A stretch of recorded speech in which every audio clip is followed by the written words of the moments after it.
অনেক ভর্তা তো খাওয়া হয়েছে বন্ধুরা, কিন্তু হেলাঞ্চা ভর্তা কি খাওয়া হয়েছে? এই তিতো শাক ভর্তা করব আজকে, আর খেতে এতটাই সুস্বাদু হবে যে পুরো থালা ভাত কিন্তু খাওয়া হয়ে যাবে। যারা হেলাঞ্চা ভর্তা খেতে পারো না, তিতে খেতে পারো না, তারা কিন্তু আজকের ভিডিওটা দেখলে বুঝতে পারবে যে কত সুন্দরভাবে আমি ভর্তাটা করে নেব আর খেতে কতটা ভালো লাগবে। তোমরা একদিন এভাবে তৈরি করে খেয়ে দেখো। আর এর শাকটা না বিশাল উপকারী একটা শাক। এই শাক যদি ভর্তা করে খাওয়া হয় কিংবা শুক্তো আর কি চপ করে খাওয়া হয়, তো এটা কিন্তু শরীরের দিক থেকে অনেক উপকার হয়। তা গরমের সময় কিন্তু খুবই উপকারী একটা শাক। নমস্কার বন্ধুরা, সবাই কেমন আছো? আশা করি সবাই ভালো আছো। আমার পল্লী জননী কুক সেন্টারে নতুন একটা পর্ব দেখার জন্য সবাইকে জানাই স্বাগতম। আজকে তোমাদের সাথে শেয়ার করব হেলাঞ্চা ভর্তার রেসিপি। তো তোমরা কেউ স্কিপ করো না, পুরো ভিডিওটা দেখতে থাকো প্রথম থেকে শেষ পর্যন্ত। আশা করি ভালো লাগবে। আর দেখার শুরুতে কিন্তু একটা লাইক করে দিও। দেখো, এক আটি হেলাঞ্চা শাক নিয়েছি, গোড়ার দিক থেকে একটু কেটে কেটে ফেলে দিচ্ছি। তো এই হেলাঞ্চা গুলো আগে বেছে আগে ভালো করে পরিষ্কার করে আর আর কি খুঁটে বেছে নেব, যাতে করে কোনো পোকামাকড়, কোনো ছোট ছোট যে শামুকও থাকে, এসবগুলো যাতে না থাকে দেখে আগে পরিষ্কার করে নিয়ে তবে কিন্তু ভালো করে ধুয়ে নেব। ধোয়ার পরে আবারও আমি বেছে নেব। তো সবাই দেখতে থাকো। তো এই হেলাঞ্চা শাক ভর্তা আমি এমন প্রসেসে হেলাঞ্চা শাক ভর্তা করব যে খেতে কিন্তু দারুণ লাগবে। আর এর একটা গন্ধ আছে, সেই গন্ধটা কিন্তু অনেকেই আবার পছন্দ করে না, অনেকেই আবার পছন্দ করে, কিন্তু আমার কিন্তু দারুণ লাগে। এটা কিন্তু আবার বেগুন দিয়ে শুক্তো রান্না করলেও কিন্তু দারুণ লাগে। তাছাড়া নিমন্ত্রণ বাড়িতেও কিন্তু এই হেলাঞ্চা শাকের শুক্তো দিয়ে থাকে আমাদের এখানে। তো শুক্তো রান্না করার সময় উচ্ছে না দিয়ে কিন্তু হেলাঞ্চা শাক দিই। এই শাকটা না এতটাই তিতো। তো দেখো, আগে পরিষ্কার করে আমি ধুয়ে আবারও বেছে নিচ্ছি। এই যে দেখো, যেহেতু কিনা জিনিস তো বারবার ধুয়ে পরিষ্কার করে তবেই নিতে হবে। তা নাহলে অনেক সময় এর ভিতরে অনেক পোকামাকড় থেকে যেতে পারে। তো এই যে দেখো, এই যে ডগাগুলো, তো আমি একটু কেটে নিচ্ছি ছোট ছোট করে। তো তোমরা চাইলে কিন্তু আস্তও কিন্তু নিতে পারো। তো আমি একটু ছোট করে কেটে নিচ্ছি। তো এরকম করে যে দেখো, শাকগুলো কেটে নিলাম। এই যে দেখো বন্ধুরা, শাকগুলো কিন্তু আমি ছোট করে কেটে নিয়েছি। এবার আমি এই শাকগুলো কি করে ভর্তা করি দেখো।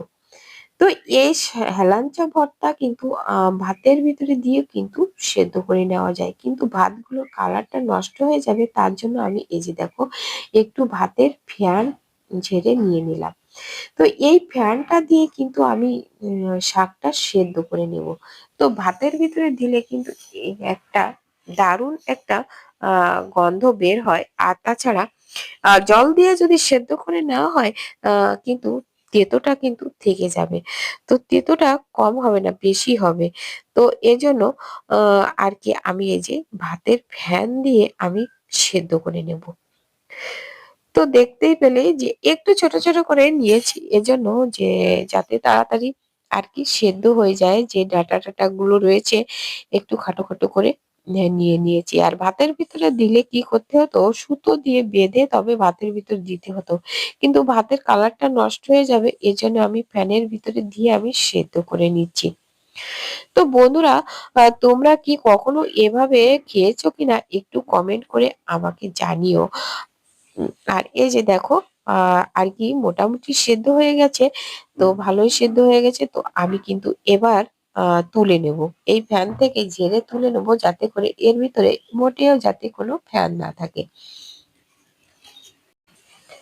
তো দেখো, আমি এইভাবে একটু খুন্তির সাহায্যে এরকম এক সাইডই আর কি নিয়ে আসছি, আর ওই পাশের দিকে দেখো কতটা এখনো ফ্যান রয়েছে। এই যে দেখো, তো দেখো আমি একটা চান্তা নিয়ে নিলাম, তার ভিতরে এই যে দেখো সব তুলে নেব। এইভাবে তুলে নিয়ে এই খুন্তি দিয়ে দিয়ে একটু চেপে চেপে আর কি এই ফ্যানটা আর কি ফেলে দেবো, জলটা ফেলে দেবো। তাহলে আর কি ভর্তাটা মাখলে আর কি ঝোল ঝোল হবে না। তো এই যে দেখো, সবগুলো তুলে নিলাম। এরকম ছানটার পরে তুলে খুন্তি দিয়ে এরকম একটু চাপ দিলে কিন্তু আর কি পুরো জলটা পড়ে যাবে। তো এরকম করে নেওয়ার চেষ্টা করো, তা না হলে কিন্তু তিতো থেকে যায়। তো এদিকে দেখো কড়াইটা এবার ভালো করে পরিষ্কার করে দিয়ে দিলাম একটু সরিষার তেল। সরিষার তেল দিয়ে দেখো আমি এর ভিতরে দিয়ে দেবো একটা শুকনো লঙ্কা। তিতো জিনিস এজন্য আমরা কিন্তু আবার বেশি তিতোতে ঝাল খাই না, তো এজন্য একটা মাত্র শুকনো লঙ্কা দিয়ে দিলাম, দিয়ে এটা একটু নেড়ে চেড়ে ভেজে নেব।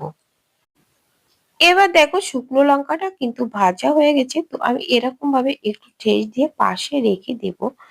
পাশে রেখে দিয়ে আমি এই তেলের ভিতরে আমি দিয়ে দেব আর কি পেঁয়াজ কুচি।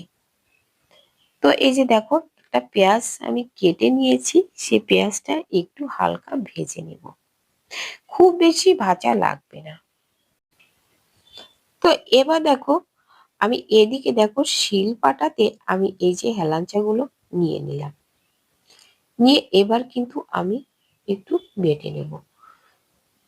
তো দেখো আমার কিন্তু একটা ভিডিও কিন্তু আমার ডিলেট হয়ে গেছে, মানে কি করে ডিলেট হলো বুঝতে পারলাম না, মানে এই বাটনা করার পরে কিন্তু আমি আবারও মেখেছিলাম, কিন্তু সেই ভিডিওটা লাস্টের ভিডিওটা আমার ডিলেট হয়ে গেছে কি করে আমি জানি না।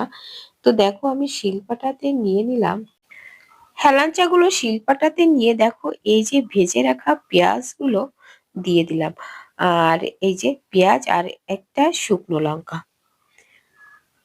এই যে শিলপাটাতে তুলে নিলাম। এতে কিন্তু আমি আর কোনো মশলায় আমি অ্যাড করব না, একেবারে এইটুকুই কিন্তু যথেষ্ট। আর দিয়ে দেবো একটু স্বাদ মতো লবণ। আর দেখো বন্ধুরা এই লবণ দিয়ে আর পেঁয়াজ আর শুকনো লঙ্কা দিয়ে আমি একটু বেটে নেব, বাটনা করার পরে কিন্তু আমার হয়ে যাবে। তো বন্ধুরা তোমাদের কাছে কেমন লেগেছে কমেন্ট করে জানাতে কিন্তু ভুলো না, একটা লাইক দিতে ভুলে গেলে লাইক করে দিও, আর নতুন বন্ধুরা আমার চ্যানেলটা সাবস্ক্রাইব করে পাশে থেকো। তো এই যে দেখো আমি একটু বেটে নিচ্ছি, এই বাটার পরে কিন্তু আমি প্লেটে তুলে আমি আবারও একটু কাঁচা সরিষার তেল পেঁয়াজ আর দিয়ে আমি মেখে নেব। কিন্তু আমার সেই ভিডিওটা কিন্তু আমার ডিলিট হয়ে গেছে কি করে তা জানি না।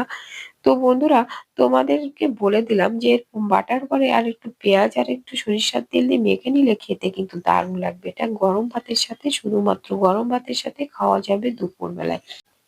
এইভাবে হেলাঞ্চা ভর্তা করলে উম কেউ বুঝতেই পারবে না যে এটা কি দিয়ে খাচ্ছি। আর কি হেলাঞ্চা ভর্তা তা বোঝাই যাবে না। তো এত সুন্দর একটা রেসিপি তোমরা করে খেয়ে দেখো, আশা করি ভালো লাগবে। তো এই যে দেখো আমার এদিকে বাটাও কিন্তু হয়ে গেছে, এবার আমি তুলে আবার একটু মেখে নেবো। সে ভিডিওটা তো ডিলিট করে ফেলেছি, তো ভুল করে তো বুঝতেই পারিনি। তো বন্ধুরা দেখো আমার কিন্তু বাটা হয়ে গেছে, এবার আমি তুলে নেব। তো আজ এ পর্যন্ত, দেখা হবে পরবর্তী ভিডিওতে, ততক্ষণে তোমরা ভালো থেকো সুস্থ থেকো, নমস্কার বন্ধুরা।